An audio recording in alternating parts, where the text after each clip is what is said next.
Bienvenidos a Sintomático y Claudia Toro está conmigo esta noche para discutir los últimos acontecimientos que azotan nuestra patria. Le doy la bienvenida. Claudia, gracias por estar en el Sintomático.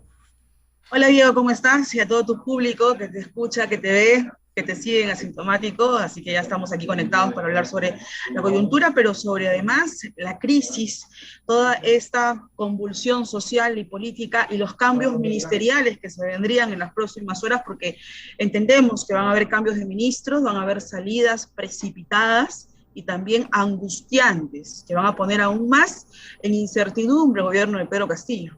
Así es, y quiero comenzar preguntándote sobre eso justamente. En teoría ya habría renunciado Aníbal Torres, pero ¿consideras que debería seguirle los pasos todo el gabinete? Porque mientras Pedro Castillo siga con su gente ahí, que le da una suerte de espaldarazo, es difícil pedirle que renuncie también, ¿no? Entendemos que los cambios van a ser estructurales e ideológicos. Vale decir que están aceptando además propuestas muy técnicas que vienen de algunos congresistas de la República que también estarían apoyando políticamente ahora a este gobierno. Se les ha pedido de alguna manera un salvavidas para llevar a cabo una especie de cogobierno para que políticamente sea respaldado por el Parlamento en vista de que las voces masivas, multitudinarias, de que se vayan todos y hayan elecciones generales, es ahora el tema del momento. Lo que ha sucedido anoche con las marchas, que han sido más de 20.000 personas, yo he calculado a lo largo de la avenida Bancay, en simultáneo con la Plaza San Martín, lo que han evidenciado esto es que la población, el pueblo peruano, que está harto de este gobierno, está pidiendo elecciones generales.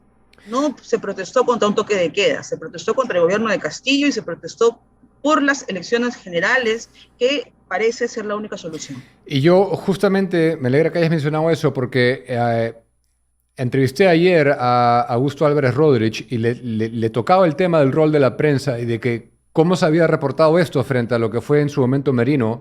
Y él básicamente me dijo que notaba que estaban al mismo nivel las dos en cuanto a justos, ¿no? Los tenores. Pero no es así, pues, porque cuando tú ves los banners que se usaban, decían, ciudadanos protestan contra el toque de queda y no es así. No era el tenor que se manejaba con las protestas de Merino y mucho menos con las muertes que han habido ahora versus las que hubieron en ese entonces. ¿Tú cómo lo percibes? Bueno, primero, el 90% de la población han sido personas espontáneas, que caminaron desde muy lejos, como La Molina, Surco, San Isidro, hasta el centro de Lima. Muy pocas veces hemos visto en la historia del Perú y en la política peruana gente con tanto optimismo, con tanta fuerza, con tanta determinación, caminar por todo el Sanjún. Ha sido un momento histórico muy importante y ha sido un parteaguas. De todas maneras, no solo para este gobierno, sino para la respuesta ideológica contra el socialismo, la izquierda extrema y los aliados castrochavistas que hoy están en este gobierno y que también controlan medios de comunicación, controlan una parte importante de la fiscalía, del sector justicia y sobre todo también ahora que estarían en una alianza con cierto sector de las Fuerzas Armadas. Entonces, lo que queremos decir, además de la cobertura periodística que vimos ayer, porque hay canales que han tenido que entrar a la transmisión en vivo, en simultáneo, por obligación, básicamente por coyuntura. Yo lo he notado porque en un inicio no se hablaba de nada, de protestas, no se hablaba de las protestas en Lima. Incluso muchos periodistas que luego tuvieron que ir a cubrirlo se burlaban de que habían señoras tocando sus ollas en sus casas desde la noche anterior, la víspera de la marcha de ayer. Y se comenzó a convocar de manera espontánea por redes sociales, hartos, ya fue la gota que rebasó el vaso, el supuesto toque de queda sin ningún sustento, esta inmovilización que parecería más una farsa, un disfraz con orden de la policía, y hay que investigar, hay que seguir investigando porque hay más elementos aquí que hay que evidenciar. Pero cuando ves que Aníbal Torres dice que la prensa, que nosotros estamos al servicio de los golpistas, más allá de que qué impresión te causa eso, es como no se puede tomar en serio a una persona que funge de premier con declaraciones así, ¿No te parece? Lo que se evidencia aquí es una tremenda desesperación política. Entendamos que para Aníbal Torres todo aquel opositor es un golpista, pero lo que evidencia es una postura extremista. Todo aquel extremista y fanático, todo aquel que no esté de acuerdo con sus ideas, está entonces en contra de él.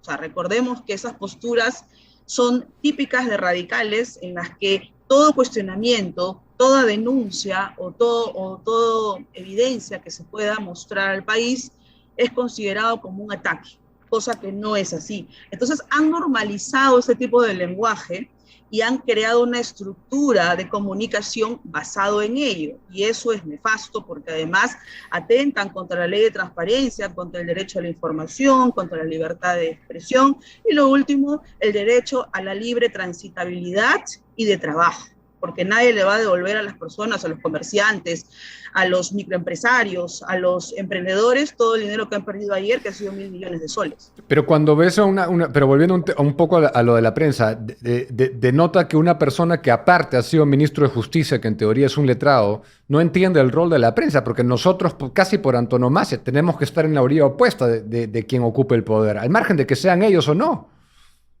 Diego, puede ser un experto en derecho constitucional, puede ser un economista, puede ser quizá el director de la escuela de posgrado de la escuela de economía más grande del país, pero si es una persona ideologizada, extremada y fanática, lo evidencia por su postura, porque para ti es algo normal que una persona culta e intelectual respete la labor de la prensa, tenga respeto por la comunicación, por el rol periodístico, por la investigación periodística, por el derecho a la información y por la democracia, pero eso no es en los hechos.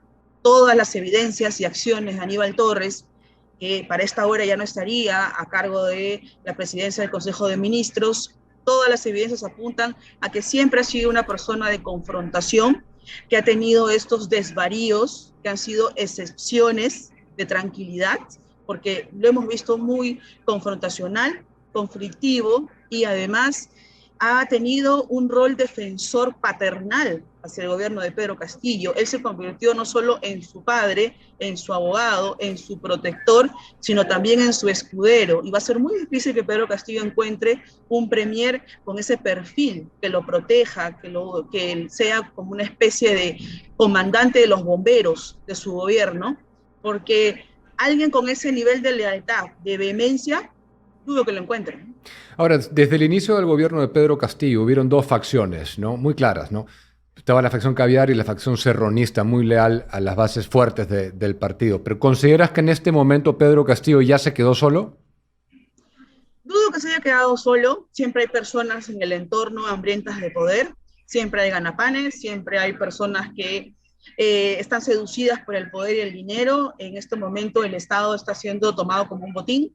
Y lo que estamos evidenciando es que los aliados de Vladimir Cerrón, que es un grupo importante que todavía le da soporte a este gobierno, están a la expectativa de los cambios ministeriales para poder comprobar si el apoyo, la lealtad de Pedro Castillo hacia ellos, que lo han apoyado en todos estos meses de conflicto político, va a continuar. Recordemos que son ministerios importantes los que se le cedió a Vladimir Cerrón. En instancia fue el Ministerio de Salud, luego se nombró a esta persona tras la salida de Condori, que es la que maneja el presupuesto del Ministerio de Salud, son miles de millones en la pandemia.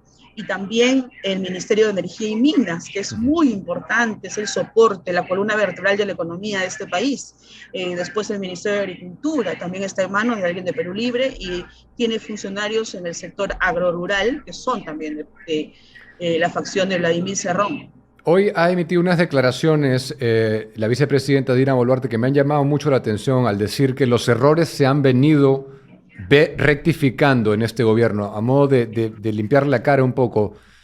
¿Crees que Dina Boluarte está preparándose ya para asumir? Hay algo importante que quizá no se ha tomado en cuenta, que puede ser un elemento importante en este momento, en esta coyuntura, porque ya nada es descabellado, porque hay muchos elementos que en un momento se pensó que podrían ser jalados de los cabellos y ya no. Pero Dina Boluarte estuvo en Colombia 3 días. Entiendo que viajó por una agenda política con ese país, pero en este momento Colombia tiene una elección muy complicada y el favorito es el candidato Petro, que es una persona de la cuna socialista, izquierdista, que está siendo muy bien asesorada por también el núcleo castrochavista y las personas que están en Nicaragua, que están en este momento también en Bolivia, y han ido a darle un soporte. Bueno, no es casualidad que en este momento importante político, si es que se vaca Pedro Castillo, que en todo caso no va a pasar, pero si renuncia, él, por su propia voluntad, ella sea la que asuma. En un inicio dijo que no iba a asumir, que ella se iba con Pedro Castillo, pero ahora ya no nos queda, ya no estamos seguros de eso. Todo indicaría que ella sí se está preparando políticamente para poder asumir como presidenta del país, ser la primera mujer presidenta, y realmente es la única posibilidad que tiene para convertirse en presidenta. Yo dudo mucho que si ella postula a ser presidenta del país por voto popular. De ninguna manera. Ahora, tú fuiste una de las voces que desde un inicio anunció la actividad que venía haciendo la Coordinadora Continental Bolivariana, los infiltrados. ¿Cuánto de lo que vemos hoy crees que viene de eso, del G2 cubano y de todos los agentes castrochavistas? Yo creo que la manipulación que se está cerniendo sobre la Policía Nacional tiene que ver con la Coordinadora Continental Bolivariana, que es este grupo que absorbe a movimientos subversivos, los subvenciona, les da dinero, movimientos subversivos de diferentes países, el MIR de Chile, ML19, MRTA en Perú, y así están en toda América Latina. No solamente les dan dinero, sino además forman agentes del socialismo. Y hemos visto a varios en las fotos, ¿no? Álvaro Campana. ¿Bermejo se formó con ellos? Bermejo también se formó con ellos, y no es una opinión. Eso está plenamente acreditado. ¿Por qué lo negó? Los documentos. Bueno, ha negado 1000 veces, ¿no? Ha negado haber caminado con Ulcer Pilpa, un narcotraficante del Brain, que luego se encontró con 50 kilos de droga en Bolivia, lo apresaron en Bolivia y lo dejaron escapar, ¿no? Es prófugo de la justicia. Él lo niega toda la vida porque es parte de una estrategia de la negación. Siempre es la regla de oro. Ahora, entonces, ellos no pueden afirmar algo porque si lo niegan sistemáticamente, eso no existe, estamos locos y nada de eso es cierto. Cuando están los videos, y todos tus televidentes, toda persona puede acceder a los videos en YouTube. Pablo Sánchez, ¿va a investigar a Pedro Castillo o no? No lo sé, yo entiendo que Pablo Sánchez tiene mucho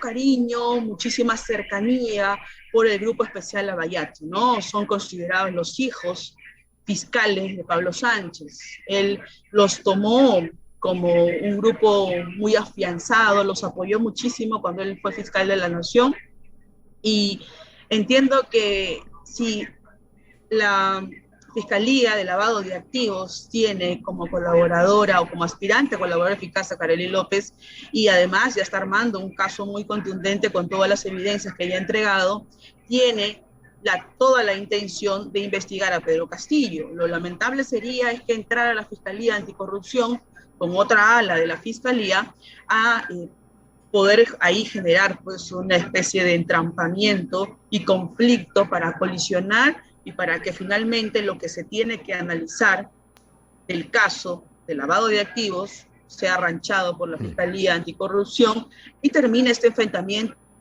en Fiscalía en vez de evidenciarse esto contra Pedro Castillo. Y para terminar, Claudia, ¿cómo salimos de esta crisis en tu opinión? Porque evidentemente no podemos seguir quejándonos eternamente, ¿no? A mí me gusta siempre tratar de dejar alguna solución. ¿Cómo propones tú salir de esta crisis en la que se encuentra nuestro país?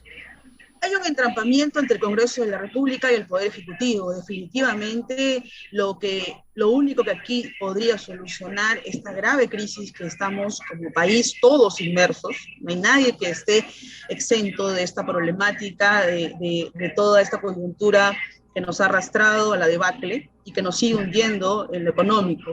La única solución son elecciones generales, porque no podemos seguir en manos de un Congreso de la República cuyas facciones, cuyas bancadas entran en una negociación con Pedro Castillo, no solo por puestos de trabajo, sino por obras y proyectos, supuestamente para sus regiones, pero estas obras no pueden estar sujetas a la voluntad de no cumplir con su rol, que es fiscalizar, investigar, denunciar, legislar, pero además ser los entes que puedan ser los representantes de toda la población peruana. Ellos han claudicado esto, entonces no podemos ya apoyar estas facciones nefastas que van a continuar con este entrampamiento y esta incertidumbre, y ya la población anoche ha dado su último veredicto. Las elecciones generales tienen que darse y Castillo tiene que renunciar.